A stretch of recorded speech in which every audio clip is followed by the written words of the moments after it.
Introduction. Yesterday, Roy was very happy as he was going for a picnic with his family.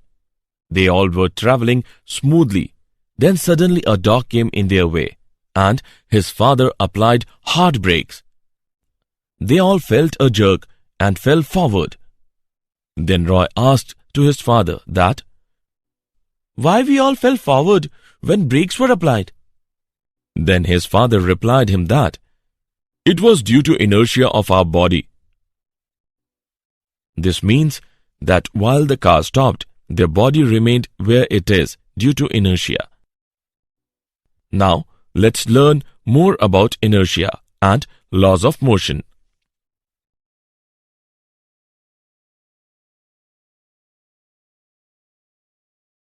Objectives. At the end of this lesson, you will be able to understand Aristotle's fallacy, define law of inertia, define Newton's laws of motion, define impulse, know the law of conservation of momentum, calculate equilibrium of a particle, learn common forces in mechanics, define circular motion, solve problems in mechanics.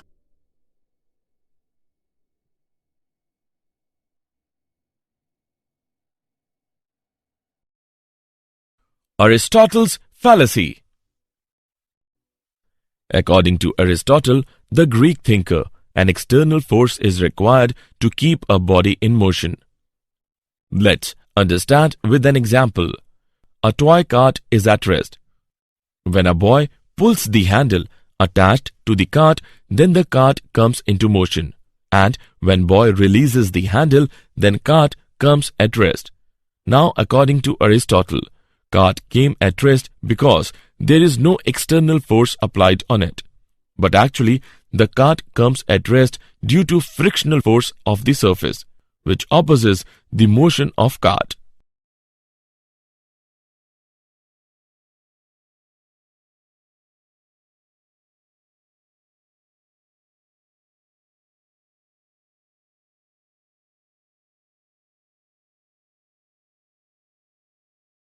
Law of inertia. The inertia of a body is the property of the body by virtue of which it opposes the change in the position of the rest or of uniform motion of the body in the absence of external force. Inertia of a body is directly proportional to its mass.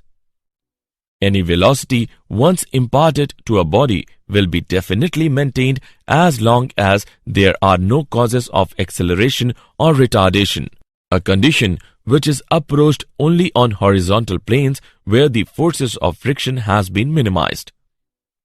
Let us take an example. In the case of a plane which is sloping downwards, there is already present a cause of acceleration. In the case of a plane which is sloping upwards, there is already present a cause of retardation. In the case of horizontal plane, there is a constant motion.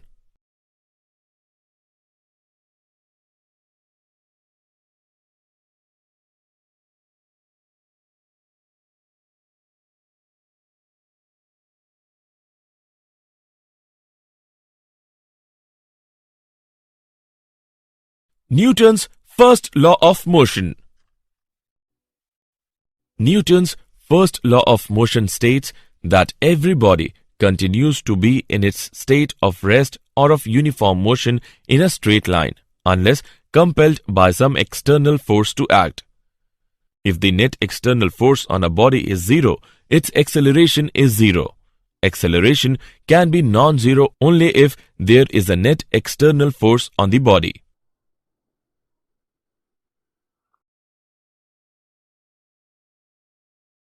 Newton's second law of motion. First of all, we will talk about the momentum. Momentum of a body is defined as the product of its mass and velocity.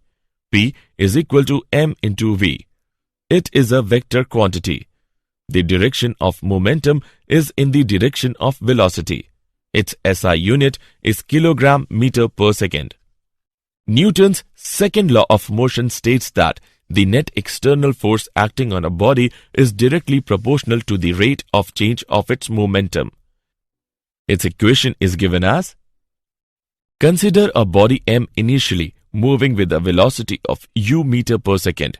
When a force of F Newton is applied on it, its velocity becomes v meter per second after a time of t second. Then, according to Newton's second law, F is equal to mv minus mu divided by t. F is equal to ma, where a is acceleration produced in the body. Hence, the net external force acting on a body is equal to the product of its mass and acceleration produced in it.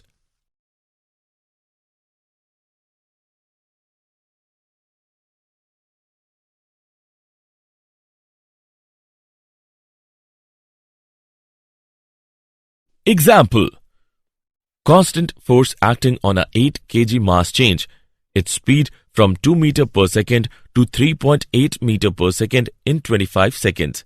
If the direction of motion of the body remains unchanged, calculate the magnitude and the direction of the force. Let's see the solution. Let's take an example of Newton's second law of motion. Given values are: m is equal to 8 kg, u is equal to 2 meter per second, v is equal to 3.8 meter per second, t is equal to 25 seconds, f is equal to ma is equal to m into v minus u divided by t is equal to 8 into 3.8 minus 2 upon 25. Force is equal to 0.58 Newton. Because the direction of motion does not change but magnitude of velocity increases, therefore force must act along the direction of motion.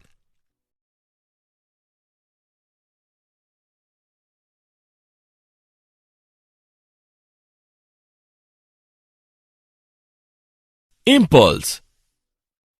Impulse is defined as the effect of a force on a body which acts on it for a short interval of time. Impulse is equal to the product of force and the time interval. I is equal to F into t. If the momentum of a body gets changed from P1 to P2 in time t, then according to Newton's second law of motion, F is equal to P2 minus P1 divided by t.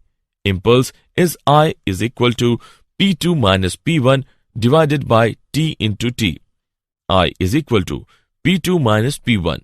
I is equal to delta P. Impulse is also equal to the change in momentum of the body. It is a vector quantity and its direction is same as that of change in momentum.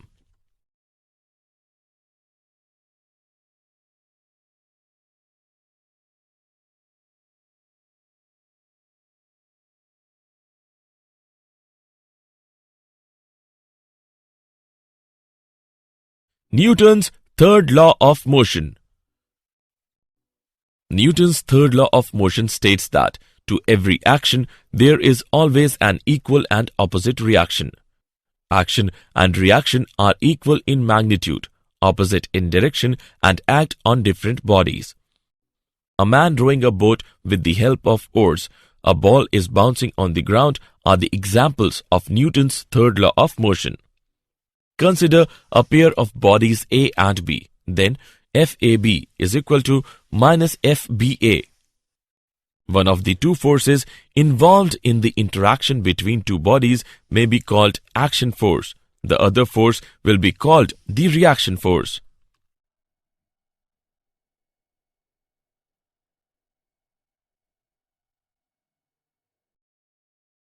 Conservation of momentum. Isolated system.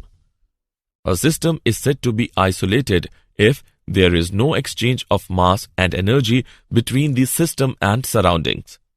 Conservation of momentum states that in the absence of an external force, the total linear momentum of an isolated system remains same or conserved.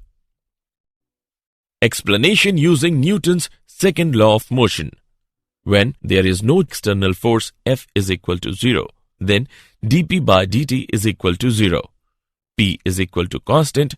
mv is equal to constant. m1 v1 is equal to m2 v2. Explanation using Newton's third law of motion. Consider an isolated system which consists of two particles of masses m1 and m2. Then total mass of the system is m is equal to m1 plus m2. Let a force F be applied on the system, due to which F1 and F2 act on m1 and m2 respectively. If there is no external force acting on the isolated system, then F is equal to 0. d by dt of P is equal to 0. P is equal to constant. Hence, the law of conservation of linear momentum is proved.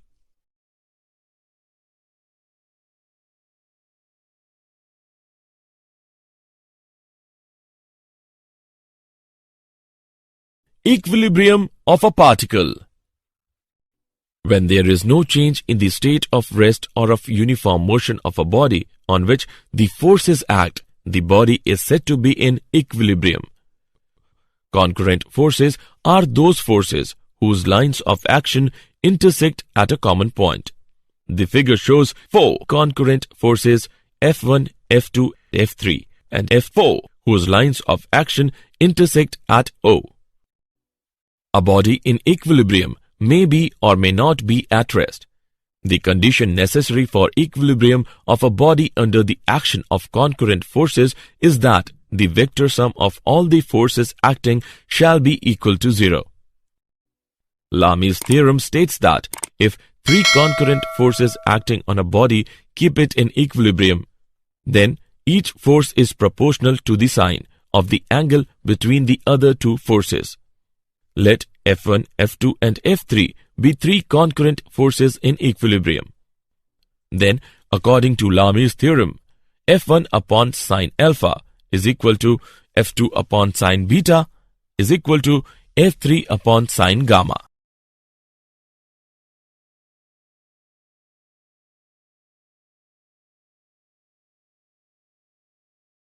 Common forces in mechanics.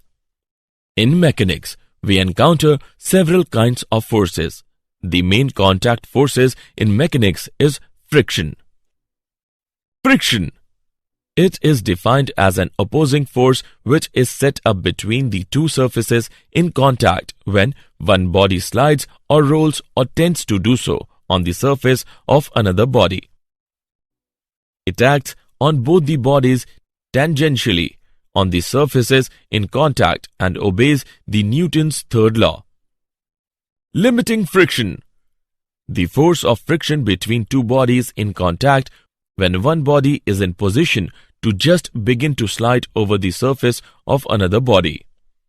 Static friction. The force of friction between two surfaces in contact before one body actually starts moving on the surface of another body. Kinetic friction. The force of friction between the surfaces in contact when one body is in motion on the surface of another body. Rolling friction.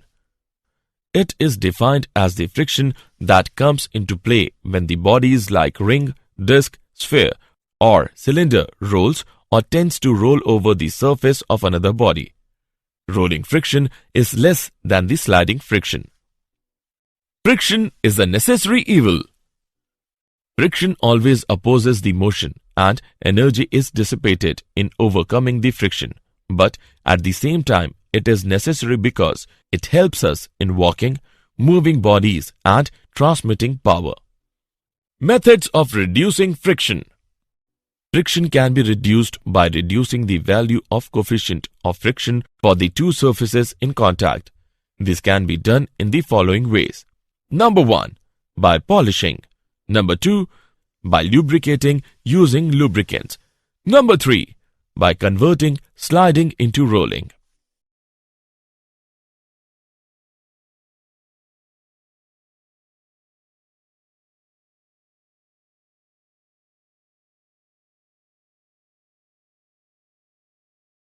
Circular motion. When a body moves on a circular path, then its motion is called circular motion. And if a body moves on a circular path with a constant speed, then its motion is called uniform circular motion. Forces on the body is given by F is equal to ma is equal to mv square upon r. It is always directed towards the center of the circular path. Therefore, it is known as centripetal force. Some examples of horizontal circular motion are: Number 1. Vehicle taking a circular turn on a level road. When a vehicle takes a circular turn on a level road, the force of friction between the tires of the vehicle and road provides the necessary centripetal force to the vehicle. The maximum speed with which a vehicle can take a circular turn of radius r on a given road is given by V is equal to under root mu rg, where V is equal to speed of the vehicle, mu is equal to coefficient of friction. Number 2. Banking of roads. In hilly areas, circular turns are very frequent and sharp. Therefore, roads are made in such a way that their outer edge is slightly raised than the inner edge, so that sufficient centripetal force could be provided. If the vehicle takes a circular turn of radius r on a banked road with speed v, tan theta is equal to v square upon rg, where theta is the angle of banking. Number 3. Bending of a cyclist. A cyclist always bends himself with the vertical while taking a circular turn on the road, so that he could provide himself a sufficient centripetal force.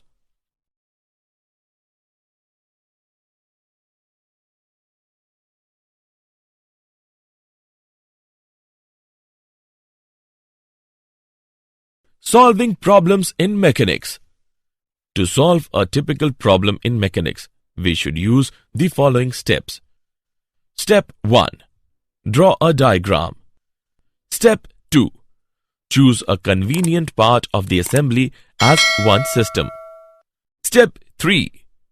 Draw a separate diagram which shows this system and all the forces on the system by the remaining part of the assembly. Step 4. In this diagram, include information about forces, that is, either given or you are sure about them. Step 5.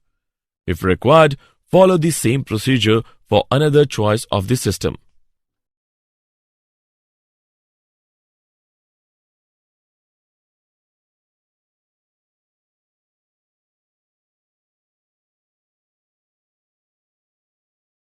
Did you know? Sir Isaac Newton was born in 1642, the same year that Galileo died. He was born in a poor farming family. He was sent to study at Cambridge University in 1661. In 1665, Newton observed the fall of an apple. This simple incident prompted Newton to explore possibility of connecting gravity with the force that kept the moon in its orbit. This ultimately led him to the universal law of gravitation. 1 dyne of force is that much force which produces an acceleration of 1 centimeter per second square in a body of mass 1 gram. 1 gram weight of force is the force with which a body of mass 1 gram is attracted towards the center of the earth. The area under the force-time graph gives the magnitude of the impulse of the given force in a given time.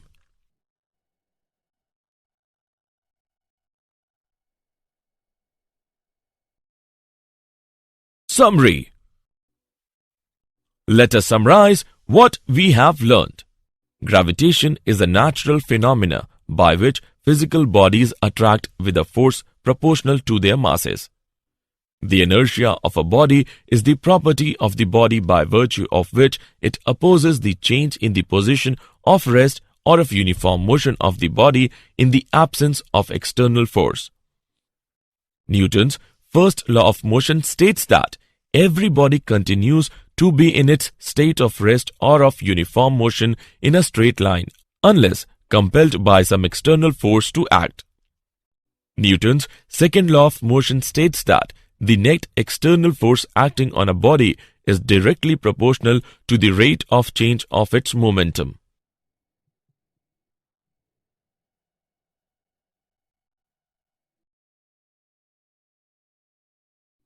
Impulse is defined as the effect of a force on a body which acts on it for a short interval of time. Newton's third law of motion states that to every action there is always an equal and opposite reaction.